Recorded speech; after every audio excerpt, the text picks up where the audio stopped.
Hello நண்பர்கள், வடிவேல் கடைசியாக மாமன்னன் படம் நடிச்சிருந்தாரு. அதுக்கப்புறம் இப்போ ஒரு நடிக்க போகிற படத்தோட அப்டேட் பற்றியும் அந்த படத்தில் யார் யார் நடிக்கிறா, அதுக்கப்புறம் வடிவேலோட ஒரு ரொம்ப ரொம்ப முக்கியமான டாபிக் வந்து பார்த்தீங்கன்னா பேச போகிறோம். ஸோ வாங்க நம்ம விஷயத்தை கனவு ட்ராவல் அறிக்கலாம். அண்டு நம்ம போடுற கண்டென்ட் உங்களுக்கு பிடிச்சிருந்தா மட்டும் நம்மளோட சேனலை போய் சப்ஸ்கிரைப் பண்ணி பெல் பட்டன் ஆல்ல போட்டு வச்சுக்கோங்க. ஸோ வாங்க நம்ம விஷயத்தை கனவு ட்ராவல் அனுப்பிக்கலாம். நான் உங்களுக்கு காத்தி.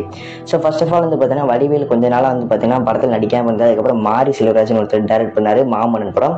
அந்த படத்தில் வந்து பார்த்தீங்கன்னா வடிவேலே கொஞ்சம் டிஃப்ரெண்ட்டாக காமிச்சிருந்தாங்க. அதாவது எல்லா படத்துலையுமே வந்து பார்த்தீங்கன்னா காமெடியாக காமிச்சிருப்பாங்க.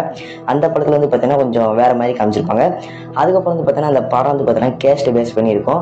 அதை பற்றி நம்ம கடைசியாக பார்க்க போகிறோம். ஸோ அதை நீங்கள் மிஸ் பண்ணிடுறீங்க. இந்த மாமன்னன் படத்தில் வடிவேலும் பகத் பாசனும் சேர்ந்து நல்லா நடிச்சிருப்பாங்க. அவங்க ரெண்டோட பெர்ஃபார்மன்ஸும் சூப்பராக இருக்குன்னு சொல்லியிருப்பாங்க. ஸோ அதை நம்ம அடுத்து பார்ப்போமா அப்படின்னு நினச்சிக்கிட்டு இந்த தருணத்தில் திரும்ப வந்து பார்த்தீங்கன்னா அவங்க ரெண்டு பேரும் சேர்ந்து பண்ணுற படம் வந்து பார்த்தீங்கன்னா கிடைச்சிருக்கு. அந்த படத்தோட படம் வந்து பார்த்தீங்கன்னா மாரீசன். அந்த படத்தோட படம் பேர் வந்து பார்த்தீங்கன்னா மாரீசன். இந்த படத்தோட வேலையில் வந்து பார்த்தீங்கன்னா இன்றைக்கே ஸ்டார்ட் பண்ணிட்டாங்க. இந்த படத்தை வந்து பார்த்தீங்கன்னா சுதீஷ் சங்கர் வந்து பார்த்தீங்கன்னா டைரக்ட் பண்ணுறாரு. அதுக்கப்புறம் இந்த படத்துக்கு வந்து பார்த்தீங்கன்னா யுவன் சங்கர் ராஜா மியூசிக் போடுறாரு. அதுக்கப்புறம் இந்த படத்தை வந்து பார்த்தீங்கன்னா குட் ஃபிலிம்ஸ் வந்து பார்த்தீங்கன்னா இயக்குறாங்க, அதாவது தயாரிக்கிறாங்க. ஸோ இந்த படத்தோட அப்படி வந்து பார்த்தீங்கன்னா எவ்வளோ தான். நெக்ஸ்ட் என்ன அப்படின்னு பார்த்தீங்கன்னா இப்போ மாமன்னன் படத்தில் வந்து பார்த்தீங்கன்னா வடிவேல் வந்து பார்த்தீங்கன்னா கேஸ்ட்டை கையில் எடுத்திருப்பாரு. அதுக்கப்புறம் இந்த படத்தை வந்து பார்த்தீங்கன்னா இந்த மாரீசன் படம் இருக்குல்ல இப்போ அப்படி இதுலேயே வந்து பார்த்தீங்கன்னா சாலை பயணத்தை பேஸ் பண்ணி இருக்குன்னு சொல்கிறாங்க. ஸோ இந்த படத்தில் வந்து பார்த்தீங்கன்னா கேஸ்ட் வருமா அப்படின்னு வந்து பார்த்தீங்கன்னா ஒரு பெரிய எதிர்பார்ப்பாக இருக்குது. ஏன் அப்படின்னு பார்த்தீங்கன்னா இப்போ தமிழ்நாட்டில் ஒரு கேஸ்ட்டுங்கிற பிரச்சனை வந்து பார்த்தீங்கன்னா ரொம்ப இதாக இருக்குது.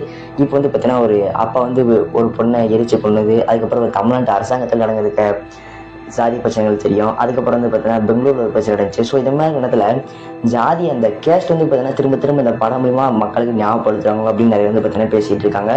இந்த கேஸ்ட் சம்பந்தப்பட்ட படத்தை வந்து பார்த்தீங்கன்னா கொஞ்சம் தவிர்க்கலாம். பட் அந்த படத்துக்கு வந்து பார்த்தீங்கன்னா வியூஸும் போகுது. அதை வந்து பார்த்தீங்கன்னா எல்லாரும் ரசிக்கவும் செய்கிறாங்க. பட் வந்து பார்த்தீங்கன்னா கேஸ்ட்டை பார்த்தீங்கன்னா தப்பு வந்து பார்த்தீங்கன்னா மக்கள் செஞ்சுக்கிட்டு இருக்காங்க. ஸோ பார்க்கலாம் வடிவேல் இந்த படத்தில் கேஸ்ட்டை கையில் எடுக்கிறாரா அப்படி இல்லை இந்த படம் வந்து பார்த்தீங்கன்னா இந்த சாலை பயணத்தை பேஸ் பண்ணியிருக்குன்னு சொல்கிறாங்க. இந்த சாலையில் உள்ள ப்ராப்ளமை பேஸ் பண்ணியிருக்குமா அப்படிங்கிறத நம்ம பொறுத்திருந்து பார்த்தா மட்டும் தான் தெரியும். ஸோ இந்த கண்டென்ட் ரியலாக நீங்கள் வேறு ஏதாவது செக் பண்ணிவிட்டு அதுக்கப்புறம் நம்மளோட சேனல் சப்ஸ்கிரைப் பண்ணால் மட்டும் போதும். ஸோ சப்ஸ்கிரைப் பண்ணுறவங்க மட்டும் சப்ஸ்கிரைப் பண்ணி பெல் பட்டன் ஆல்ல போட்டுக்கோங்க, வேறு ஏதாவது சேனல் செக் பண்ணிவிட்டு. ஸோ அடுத்து வந்து பார்த்தீங்கன்னா நான் நாளைக்கு உங்களோட நல்ல வீடியோ செஞ்சுக்கிறேன். தேங்க்ஸ் ஃபார் வாட்சிங். நாளை சந்திக்கலாம். Bye bye. நான் உங்கள் Karthi. Bye bye. See you.